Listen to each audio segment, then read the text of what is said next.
Elizabeth, what a stroke of genius getting us an invitation to the ladies' local tea.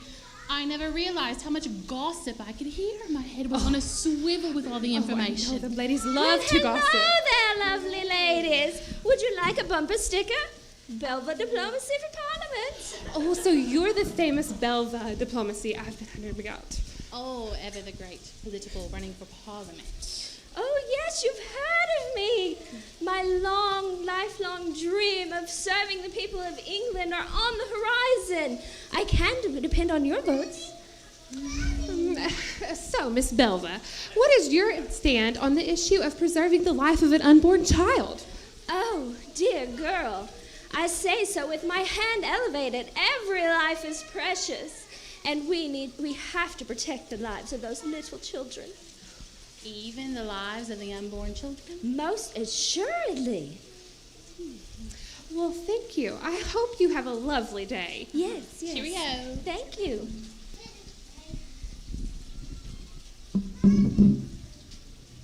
Belva Diplomacy for Parliament.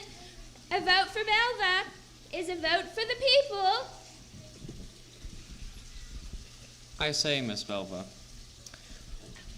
what a lovely campaign you have ran. And Thank you so much. And the journey of campaigning must be a very harrowing experience. Oh, I don't know what you mean, young sir. I find the process of politics absolutely exhilarating experience. This may not be true for some, though.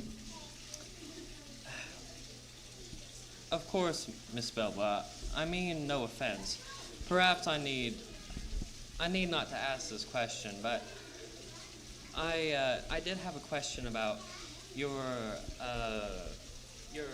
respective position on a certain issue. Oh, do tell, young sir. What is your stance on the issue of a woman's right to choose? I speak of abortion. Oh, I believe that women's rights are paramount above all other issues. Women must be empowered.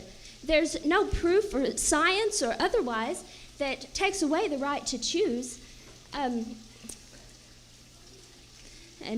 yes, that's how I feel. And let me quote a great man from the colonies years ago. Give me choice or give me death.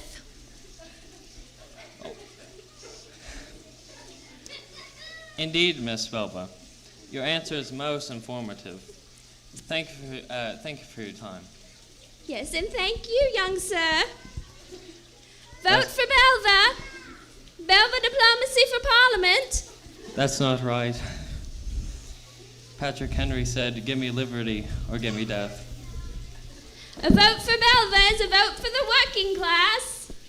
Vote for Belva. Miss Belva? Oh, yes, hello. Would you like a bumper sticker for your little dolly there? Oh, no, thank you, ma'am. The name's Harold. We spoke a couple of days ago. Do you have a moment we could speak? Yes, I speak to so many people every day. I can't be expected to remember every one. Oh, I understand, ma'am, but nonetheless, I still need to speak to you if you have a moment. Oh, yes, go right ahead. It's about what you told me a couple of days ago. Mm-hmm. What did I say?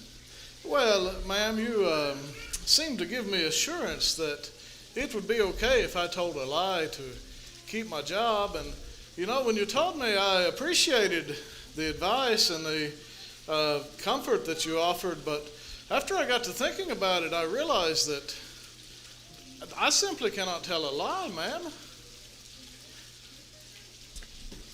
Oh, dear. So sorry. That's on the face. We all have to have jobs, mister. That's right. Having a job is important. How are you going to further yourself in life? How are you going to make better acquaintances if you have no financial foundation. Well, ma'am, it may be true that a financial foundation is important, and most certainly my job is important for my wife and my 4 small children at home. However, the Bible tells us that God hates a lie, and if God hates a lie, then I simply cannot tell a lie. Is that so? What is your take on this, madam? What about me?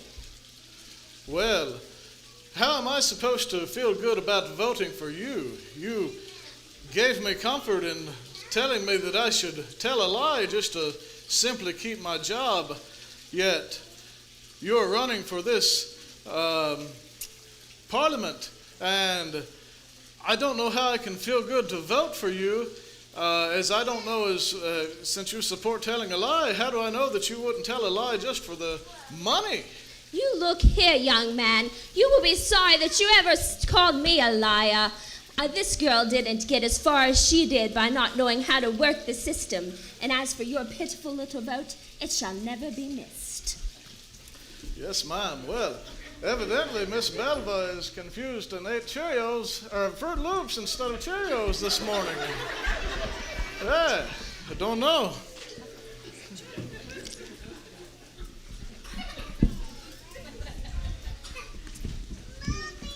Harold, there's your papers. The boss says don't come back. We don't need you. You're not a team player. But, what? Well, that's quite all right. Oh, Lord. I don't know what I'm going to do. How in the world would I support my family now? Lord, please help me get through this tough situation.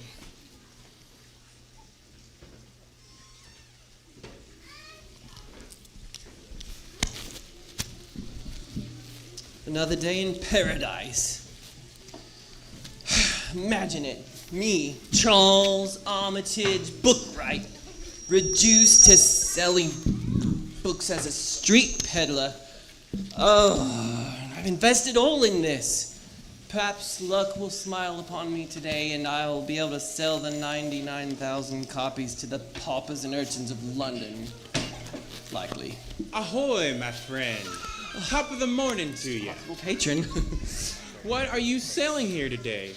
Oh, sir, this right here is a literary masterpiece penned by a world-renowned traveler and scholar, Charles Armitage Bookwright himself. And it is indeed a box office #1 bestseller. Aha, Charles Bookwright.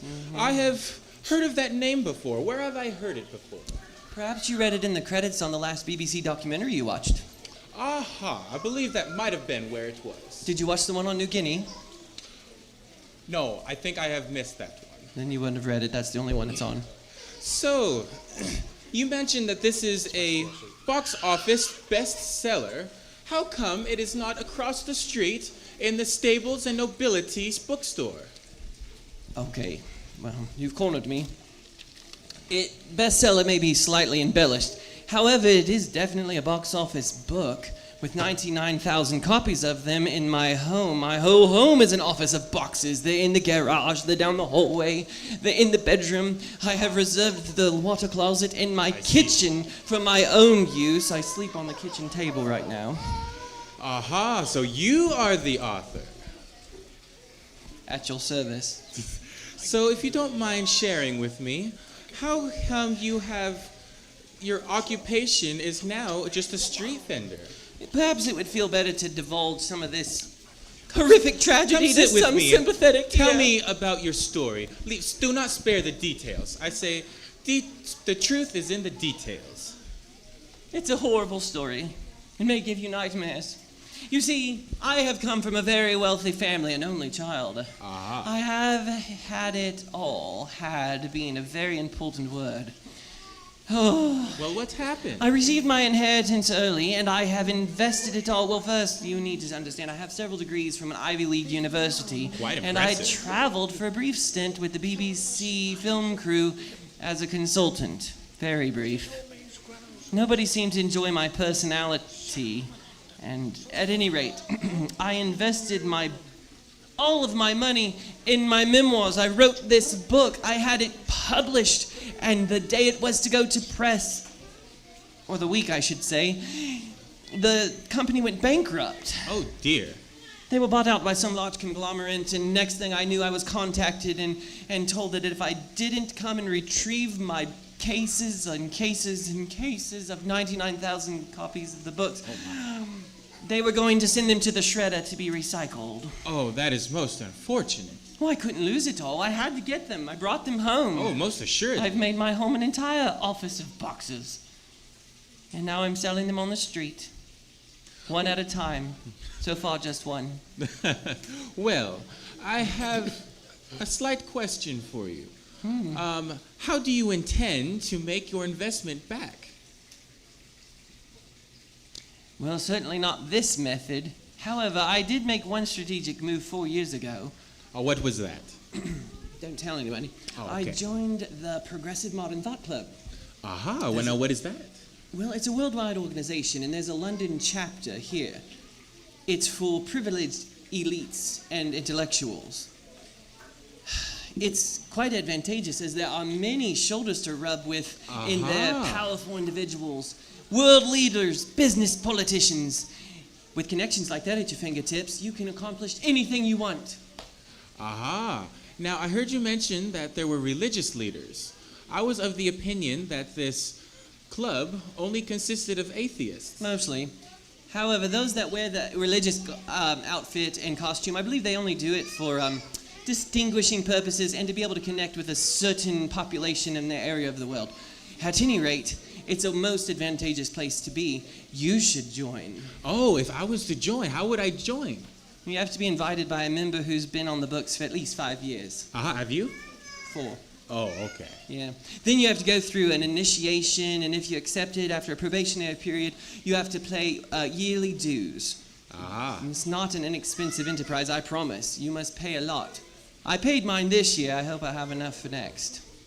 But at any rate, I hope that with my connections in the club, I should be able to find just the right place to get my book marketed and become a world-renowned speaker and author. Now, so this club consists of some of the world's most powerful politicians and leaders, and their goal is to... World peace. World peace and unity. And unity. Yes, world peace. Then why is it that most of the world is excluded from such a club? The masses know nothing of power. They know nothing of control. They must be harnessed. They must be reduced in order to know where the true power lies. By the way, chap, you wouldn't have to have a quarter. I'm dying for a cup of coffee. Oh, most assuredly. Here you go, fine chap. You are most generous. Thank you. I had a cup of coffee. Thank you for sharing with me your story. It was most appreciated. I wish you the best with your endeavors. Thank you, sir. What a generous chap. I wish you would have bought a book. Coffee.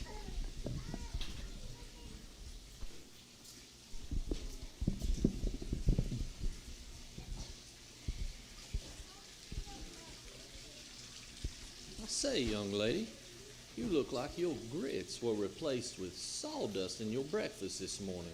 No. Whatever could be the problem? I'm so confused. Well, what about? About everything. About God, church, heaven, sin, truth. I don't even know what's truth anymore. Well, why don't you just go ahead and tell me about it? By the way, I'm Sigmund, Professor Sigmund. Nice to meet you. Matilda Churchmouse. Well, Miss Matilda, do expound on your dilemma. Everything that I've ever been taught from my parents, from church, is completely opposite from everything my friends and teachers in school and even my society tells me the opposite. It doesn't make sense anymore. I keep looking for answers, but I even got this book here from Charles Bookwright, and it's on the ancient man and I might need your glasses. Ancient man and modernized civilization. And I'm just as confused as I was to begin with. Ah, I know Charles well. He's quite the scholar. And what about his book has confused you? Well, you see here, it says that he wrote all the laws that we know today, and religion in any form, and the definitions and labels we use are the invention of modern society, and are only devices to use to control people. And he said if we could break away from these antiquated ideas, that we could be free from hurting people and from worry and from guilt. Essentially, he's saying that if we get rid of religion, we can have total freedom. Well, yes, my dear, but what about this is confusing? What about God? What about God? Well, if God is the one in charge of definitions and rules and boundaries and labels, how can we be free without his input? Do explain your meaning. Well, you see, if God was the one who created the boundaries of the sea, what if he just removed those boundaries and the tide just kept coming in and in and in and never going out? What if the sun rose in the south and set in the east? What if the law of gravitational pull, was swapped with centrifugal force? I mean, that everything would be wrong. And if we're just a chance of random things that happen, why aren't the laws of science just random? And you got civil law. What if all of a sudden murder's not wrong? What if you can steal someone's spouse and nobody thinks that that's a bad thing? And what about robbing someone's house? What if that's no longer against the rules? And I haven't even talked about definitions. If you have definitions that say black is white, or the difference between turquoise and blue and green, I can never tell the difference. What if man isn't man and female isn't female? What if up becomes down and down becomes up? I mean, if all of these modern thinkers have completely rejected the kindergarten definition of shapes and colors and opposites and all of these things, where are we left with? It doesn't make any sense. Now, Matilda, darling, I completely understand your predicament. You see, I too was born into a church-going family, and like you, I was faced with the same harsh realities. In real world, it forced me to come to grips with the same things as you. I'm so glad to be able to talk to someone who understands being raised in church. So what did you do when your friends challenged your beliefs? Well, actually... did you become a Christian at a young age? No, I never said So when did you become a Christian? I never said that I ever became a Christian. I said I was born into a church-going family. But, oh my, did you ever receive Christ? I hardly feel it is necessary. Oh my, Mr. Sigmund, that must have broken your parents' heart. No, it didn't. So weren't they Christians too? You said they went to church. They were Christians, and they did go to church, and they insisted that my brother and I be taught everything there was to know about Jesus and the Bible, but that was before. But before what? What happened? Happened? Something happened. Matilda, dear, I feel this conversation has turned from its original topic. Can we resume back to what... But you said something must have happened. You obviously love and miss your parents a lot. And your brother, is your brother still a Christian? He was a Christian, and I suppose if I believe like my parents, he's still a Christian. But I'll never know. He died as well, and I was left to... Oh, I'm so sorry.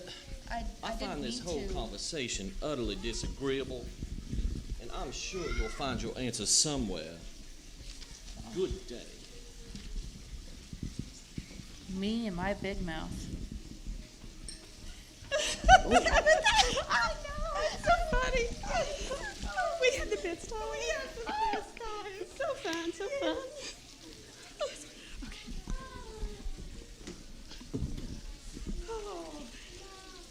Oh, we're singing. I love it. Oh, Tabitha, you are the best friend that I've ever had. I feel the same. think I would ever meet anyone that was just like me. It's so exciting to be able to impart the wisdom that I have on this next generation. Oh, did I say that out loud? Oh, Tabitha, be careful. You're starting to show your age. Oh, my goodness. Oh. So what? So, do you have any plans with Loverboy yet? Tabitha, I don't even know his name. Setting up a meeting would be kind of hard. What? You don't even know? Well, girl, it's a good thing you got me. What do you mean? I know his name, and I have set up a meeting. What? You did? Where? How? I mean. Diana, calm down. Calm down. If I would have known that you would have been this upset, I would have just kept that to myself. Now, whenever that you calm down, we can talk about it. Okay. What is his name? Are you ready for this? Yes, I'm ready. His name is Melvin Hildebrandt. Hildebrandt? Melvin Hildebrandt? Melvin. Oh, the disgust. Melvin. I mean, Melvin. Who names their child Melvin Hildebrandt? Could you just imagine on our wedding day, and I'll pronounce you Mr. and Mrs.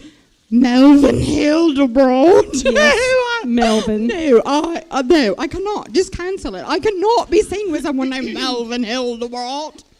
Melvin Hildebrandt. What do I call him? Melvin, darling. Melvin Hildebrandt. I can't even say Hildebrandt. Yes, Melvin. I'm so sorry. I'm so sorry. Listen, you have to follow your heart. And if your heart is not telling you that Melvin is the one, then we'll just have to let it go. But what if I'm wrong? What do you mean? I mean, what if my heart is wrong? My heart would have never fallen for the picture had I known his name was Melvin Hildebrandt. And in the end, how do you even know how to love? And even who to trust for that matter? That is the question. Well, I mean, could you just, how would you even...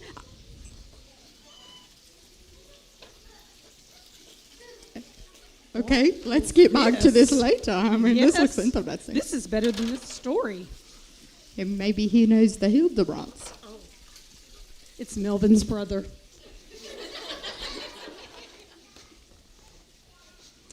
It's a big ladder. Let's sip the tea. Oh, yes. I forgot about my tea. I do believe in myself. Does anyone have a microwave? It's getting cold. Do believe in myself. I can do anything. The professor said so. Make sure my parachute backup works. It does. Whew. I know I can do this. Got my speech.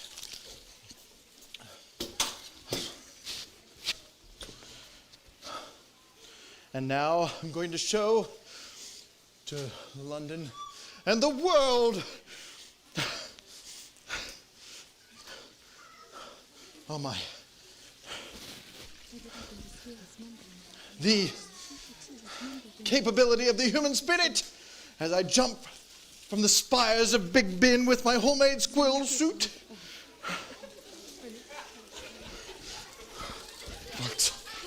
This is not right there. I back up. Now.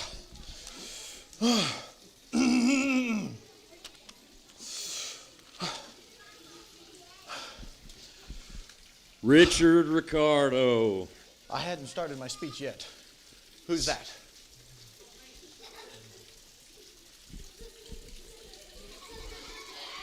I've caught you again. It's the inspector? Oh my.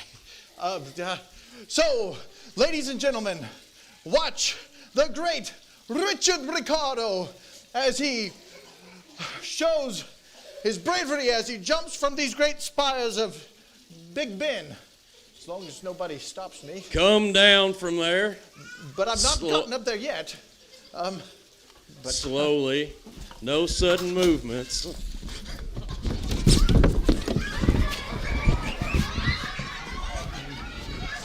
I've got him. I've got him. Let me go. Let me go. First on the London Bridge. And now coming up Big Ben.